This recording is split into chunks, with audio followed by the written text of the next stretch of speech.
Hi, this is Andrew Evans, and in this video, I will be talking again about Derek Bolton's book, What is Mental Disorder? And in this video, I'm going to be focusing on chapter 2 of that book.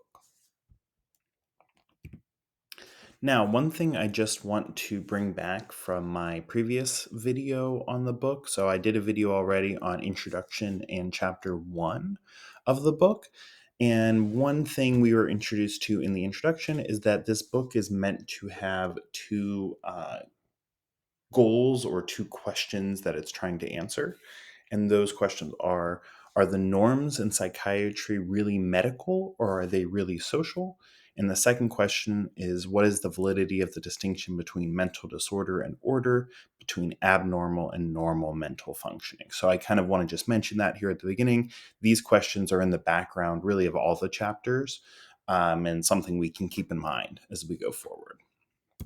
Okay, so here in chapter 2, Bolton, so I would just want to note this is a pretty difficult chapter to read. I am only going to focus on a couple of the main details here in this chapter and what I think is important to take away. So that's kind of here, I'll just give a little bit of a summary of what I'll go over in this video. So he begins by discussing different scientific approaches to understanding mental disorders. And a big takeaway from that is that these different sciences see terms like normal, abnormal, order, and disorder in potentially different ways, right? So he's trying to point out that there's a lot of sciences that are relevant to understanding mental disorder, but also that they might end up with different concepts of what is abnormal or what is disordered, right? Because they're different. They have different methodologies, different goals. He also talks about some of the complex causal pathways that produce mental disorders. So, mental disorders come from a variety of causes that interact in complicated ways, and he tries to get into a little bit of that in the middle of the chapter. And towards the end, Bolton talks about some sociological critiques of the mental health field. So this is something that he'll return to, especially in chapter 3. So I will only touch on it here briefly at the end of the video, but he's introduces some of these critiques of psychiatry that have especially started in the 1960s. All right, so starting with the scientific approaches to understanding mental disorder. Now, Bolton talks about these four: psychology, genetics, neuroscience, and medicine. Now, psychology, of course, is the science of mental and behavioral functioning, right? It's the science of the mind, the science of behavior. And he thinks that, psychology has a particular a view of what normal or abnormal or mental disorder or order might be. And he thinks that psychology is sort of oriented towards the normal, right? It wants to understand what normal mental functioning is. So for it, disorder or abnormality is sort of an outlier. It's, at an extreme of normal functioning because the main focus of psychology is what is normal functioning? How does the mind normally work? Another science that is relevant to understanding mental disorder is genetics, which is the study of genes, right? Including how traits develop from interactions between our genes and how they interact with the environment. Now, in terms of genetics, of course, genetics play a role in mental health care, but Bolton, he sort of points out that it's kind of weird to apply notions of disorder to genes because genes, when genes malfunction, right? We get genetic abnormalities. That's actually how we evolve, right? When there's some sort of genetic abnormality, that's the only reason we have variation between us and how certain traits stick around, right? So he doesn't really find like a good concept of abnormality or disorder that would relate to mental disorder and genetics, but we do know that mental disorders, right? There's a uh, part of it that comes from our genetic makeup. Neuroscience, of course, is related to the study of mental disorder. It's the science of the brain and nervous system.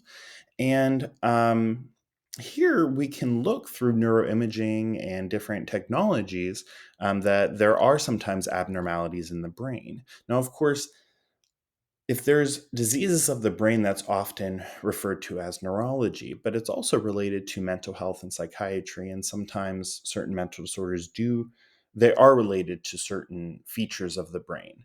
Um, Maybe, problems with the brain. But really, that's a pretty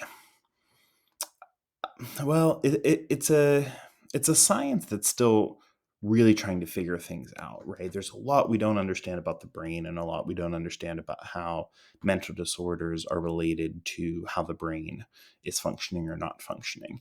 And one interesting thing that Bolton points out is that the brain can be function abnormally in a variety of ways, but that might not show up in our experience at all, right? So it's kind of hard to say that a brain abnormality definitely correlates to some sort of mental disorder because that's just not always the case, right? Mental disorders are ultimately determined by our experiences, right? How we're living our lives, and having an abnormality in the brain may or may not impact that, right? And then finally, a science that's relevant to mental disorder is medicine, right? The treatment of diseases. And in that case, medicine and psychiatry as a form of medicine is going to want to look at mental disorders as diseases, right? As illnesses, kind of in the medical model.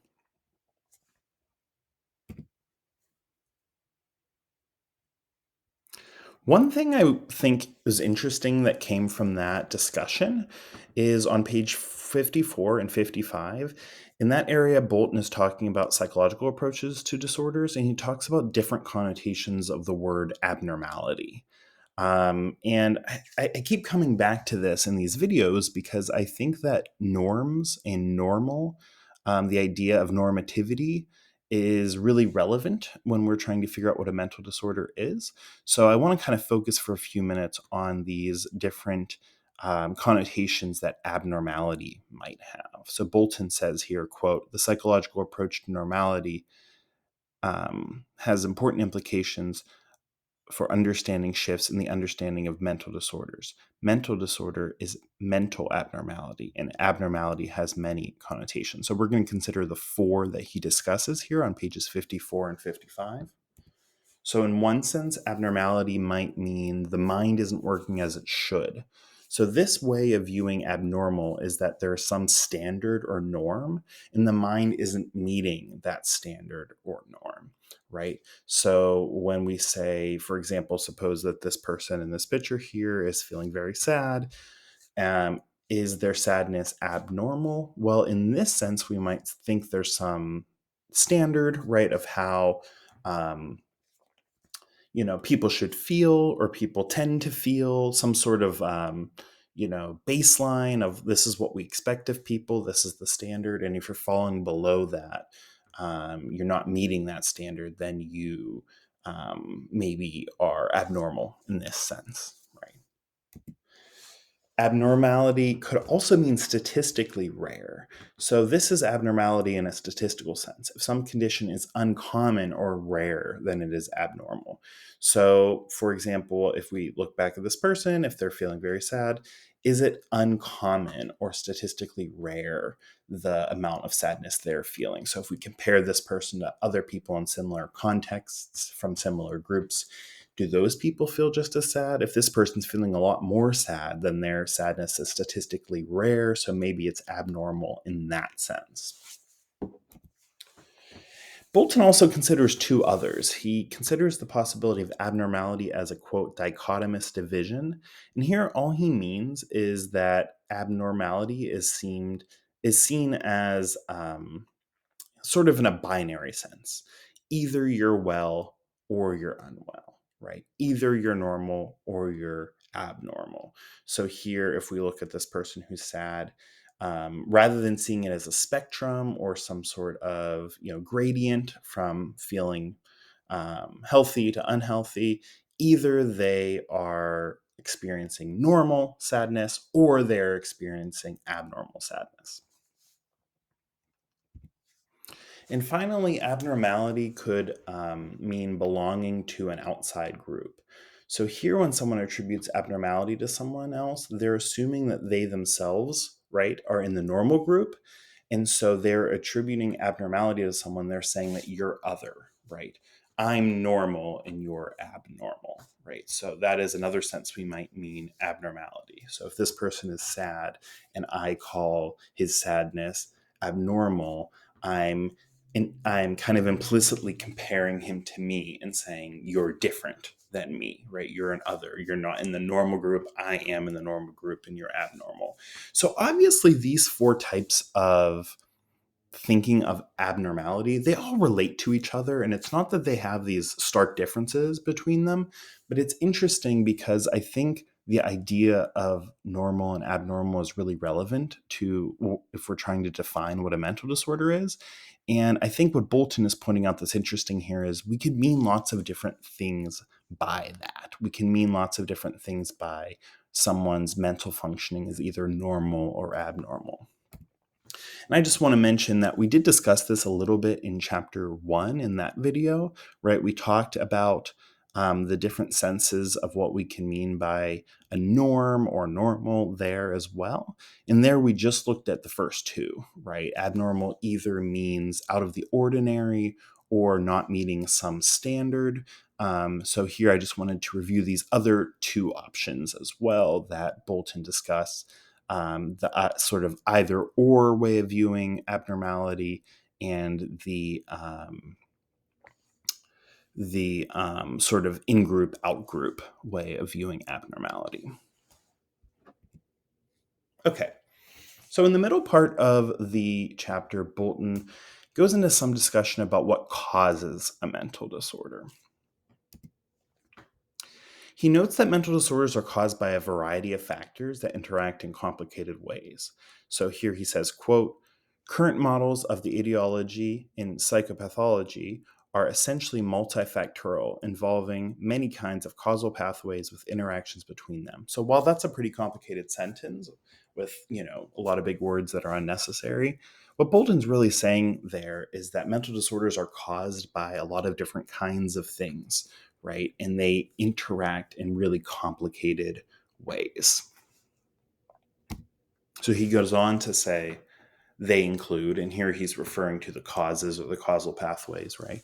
They include genetic influences on traits, physical and interpersonal environmental impacts on early neurodevelopment, pre, during, and post birth, subsequent adverse life events and chronic stressors with effects through time evident in psychic life and the underlying neurochemistry, functional abnormalities of the brain, lesions of the brain by disease process or injury, styles of information processing, the operation of meanings drawn from the surrounding culture and subculture, and personal meaning deriving from individual learning histories and modes of interpretation. Now, again, this is sort of a complicated quotation here, but what he's getting at is that mental disorders can be caused by all these different things: genetic traits, environmental things that either come from the environment or that are actually, affected someone in utero, right, before birth, events that take place throughout someone's history, how they were raised, how that could impact, that can come back to impact neurochemistry. There can be brain abnormalities, and there can be brain abnormalities that just happen, or ones that come about through illness or through some sort of injury, right? And also there's meanings and cultural elements to this, right? People learn certain things from their cultures, or society has certain impacts, and people have particular ways of interacting with their culture and interpreting their culture, right? So that's all to say that, like, when someone is experiencing a mental disorder, we can't really say, I mean, there may be situations, right? We don't want to assume there aren't situations where there is a single cause, right? Could be there's some direct cause from the person's genes or their brain or the society or their early upbringing or something like that. But in a lot of cases, especially if we're, trying to be general and talking about not just this person's depression, say, but major depressive disorder in general, the causes are complicated, right? And they come from all these different factors end up playing some role or can play some role, right, in the creation of different mental disorders.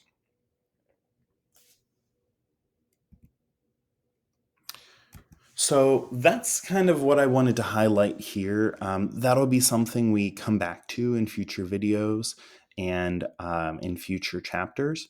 And I wanted to note before we move on to this last section here that it makes sense that there are so many different sorts of sciences then that are relevant to psychiatry, because if mental disorders are caused by all these various factors, then it makes sense that we're looking at genetics and psychology and neuroscience and lots of other different sciences, right, that have to sort of work together to figure out what's going on here, because it isn't just one thing, right? All right, finally, we're going to end with some critiques of mental health care. And here, Bolton is just sort of introducing some of these critiques that he's going to get into in more detail. And I'll be releasing some videos later, also talking about some people who have critiqued mental health care and some responses to those critiques. Okay, so some of the things that Bolton mentions are critiques along the lines of these. Psychiatry has stripped the meaning out of madness. Psychiatry is a method of social control. Psychiatry does not recognize that it's actually society that is sick, not the individual. Or psychiatry pathologizes normal problems in living. So, just to speak a little bit about these, really, he's referring to this movement of various thinkers starting around the 1960s that has sometimes been referred to as the quote anti-psychiatry movement. And at that time, you had a lot of people with a lot of different, sometimes contradicting arguments, critiquing psychiatry along these different lines, right? That Foucault, for example, talked about how in the past, we interacted more with people who had mental illness, and now we sort of exclude them from society into asylums, or at least that's, he was writing in the 60s. Some people have thought of psychiatry as more of a method of control, right? There are just certain behaviors that society doesn't like. So we pathologize them.